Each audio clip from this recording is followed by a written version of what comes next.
Okay, the next topic is the integrative functions of the brain. This got to do with functions that occupy most of the brain. They're not just very specific or small areas of your brain or independent areas of your brain, but rather, big areas of your brain, such as in the case of memory and emotions and sleep. So that's why they are going to be called integrative functions of the brain. The very first one that we need to cover, I guess, based on this, is going to be sleep right there. But sleep cannot be studied because, obviously we are sleeping, so there's no way we can communicate what's going on. For that reason, we're going to use something called an electroencephalogram. Electroencephalogram is similar to an electrocardiogram in the sense that, the name, as it says in here, uses electricity, right? This is brain, and gram is, a graph. So then you can see in there that they use electrodes in the brain and in the scalp, and this is going to capture the electrical activity that is going on in the brain. This electrical activity is going to be found in waves. There are alpha, beta, theta, and delta waves. But that's all you need to know. I mean, I don't even think that you need to know that, but just as an why. So then how are we going to study sleep? Well, we study sleep with an electroencephalogram, right? In there, we're going to see what's going on when we are sleeping. Based on that, you can see here that we have different waves when we are awake, then when we are becoming drowsy, like the sleep, deep sleep, right? This is the deepest sleep, and REM, which is rapid eye movement. And you can see here how the waves in the electroencephalogram are going to start changing. In this case, they are very short and tied together.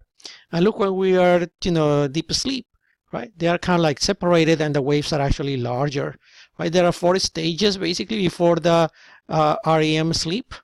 And these stages are called, stage 1, 2, 3, 4. And there's not much to say about it in the sense that, you fall asleep little by little until, you go to deep sleep. I don't think you need to know more about that. If we keep scrolling down, another one that is very important is going to be cognition. Cognition obviously is all the mental processes that we're going to use in order to know something, to understand and to acquire knowledge. And therefore, it uses a big amount of our brain. Around like 80% of the brain is used in order to achieve cognition.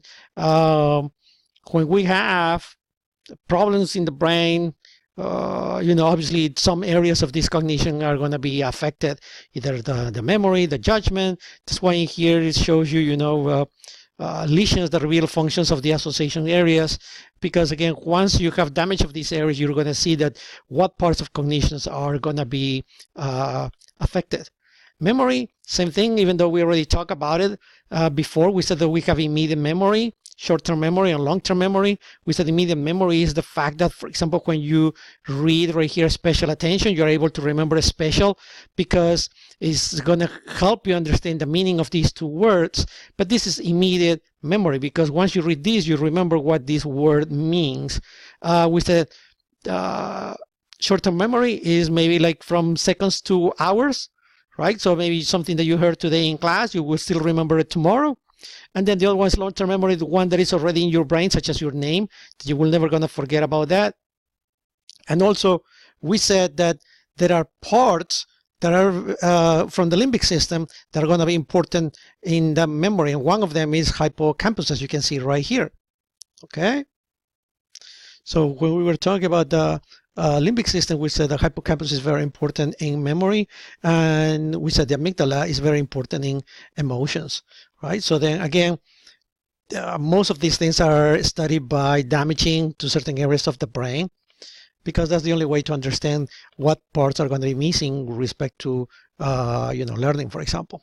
The case of emotion, again, most of the memories and things that we learn are associated a lot of times with emotions. And these are very important because, for example, when you remember, you smell something, for example, right?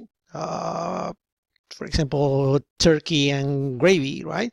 It brings memories to your head about Thanksgiving, but it's not just blank memories, right? It also brings emotions such as, the love that you have for your family or being together with friends, etc., etc. So, and we said that the limbic system is also very important in this part because the amygdala is a major component of the limbic system that is involved in emotion.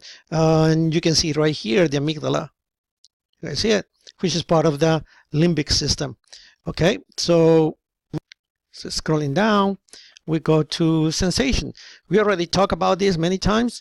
Remember we said, if you get bitten by a mosquito, you're going to feel that. That's in your skin. But that's not the only sensation that you can get. You have also other areas where you're going to sense, such as in your eyes and your ears, right? So therefore, you have in here the special senses. The brain, we already looked at this brain before, and we separated this in different lobes, right? From the anatomy point of view, we said that this is the frontal lobe, this is the parietal lobe, occipital lobe, and temporal lobe. But that's from the anatomy point of view. From the physiological point of view, in other words, by the function that each one of these lobes are going to have, you're going to see that they are painted in different colors. For example, right there, in green and yellowish, you can see right here that this is the area where we're going to process the information that comes from our eyes. Okay, so that's why you see here visual association area, primary visual cortex, because this area right here is for vision.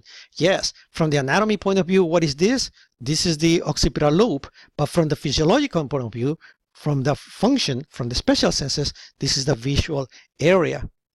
Okay, so then that's what you have in there. For example, you have other things such as, language, for example.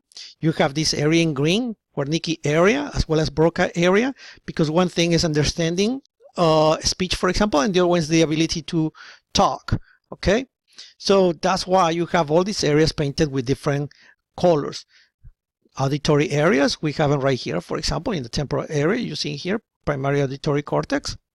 Okay, so then that's why they are painted different colors. One very important thing that you need to understand is sensation that we have in our skin, sensations are going to be controlled by this area right here. Okay, this is the primary somatosensory cortex. So if somebody itches, something in your arm itches, so that information will go up to your brain into this area right here. Now you need to scratch it. These nerves right here, these neurons will make a synapse with these neurons right here, because this one is the primary motor cortex, so you can send the information down through the axons into the muscle so you can scratch it. So that's why these two areas are connected or next to each other, because they are very, very interrelated. So this is the primary somatosensory area, because this is going to make you feel for things that you feel in your skin, for example, and this is the one that is going to be the primary motor cortex, because this is going to help you move your muscles, okay, when you want to scratch it, for example. So to finalize with all this, we have the brain, right, the cerebral cortex, but we have to know that different areas in your cortex are for different things. It's not that your brain, the whole entire brain works in one thing. Different areas, visual, auditory, somatosensory, right, different areas for different things, okay? So if we keep scrolling down, we have vision, hearing, equilibrium, right, in the cerebellum, for example. Okay, general senses, that's the somatosensory area that I was telling you before. We said this is the brain, and I told you this one is going to be the somatosensory, and this is going to be the motor, right? So the motor belongs to the frontal lobe, the sensory belongs to the parietal lobe. We said that this is the central sulcus, the longest sulcus that we have, so this is going to be the precentral gyra. Precentral gyra is going to be motor, and this is going to be the postcentral gyra. This is going to be sensory. Okay, this is just this is called the homunculus. This is just a graphical representation of the number of receptors that we have in our skin. For example, where do you have more receptors, in your hand or in your arms? As you can see here, there's more receptors in your hand, right? So you can capture more information about it. So to make something easy to understand, let's say since you have more receptors, then you have a bigger area in your brain that is going to help you process the information that you receive from your hands compared to, for example, what you have in your forearm. That's why you have the different sizes in here. Same thing applies to, for example, your feet and your back, right? Feet you have way more number of receptors than in your back. That's why this area is actually larger. Okay, so this is how you feel, right? The areas of your brain that help you feel. If you scroll down, we are supposed to motor control. Same thing, right? In this case, motor, we said that is anterior precentral gyra, this one, part of the frontal lobe, and it's same thing, right? Different areas are going to have more neurons that are going to help you move your muscles. It's the same concept. So if we keep scrolling down, we are going to get to the areas where we have, again, motor control, depending on what we're going to be doing, right? Language, we already talked about it a little bit. There are two main areas. One of them is Wernicke area, and the other one is Broca area, okay? And that's basically what you need to know about that language, because you need to understand language, and the other one is that you should be able to actually speak. So that's why we have two completely different areas. One is to understand, and the other one is the ability to talk. Okay. Remember, the language is not just talking, but also writing and singing and understanding, right? So that's why you have these different areas in order to do that. So if we keep scrolling down, we're going to see here cerebral lateralization. Okay. So the right hemisphere and the left hemisphere is not that one of them is more dominant than other, but rather one of them is more specialized in certain things compared to the other. Okay, some people are very good at math, for example, because one side is very specialized on that, and they have, they're better at math, for example. But some other ones are, singers, right? And they like to sing and they compose music, for example, and they have the other area of the brain more specialized on that. So it's not that one of them is more dominant than other, but rather that some areas of the brain are more specialized than others, and that's what produces dominance on one area with compared to another one. And that's about it for this part. Okay, the next topic is the cranial nerves, but we already covered this in a previous video. And let's see what else we have in here. That's it.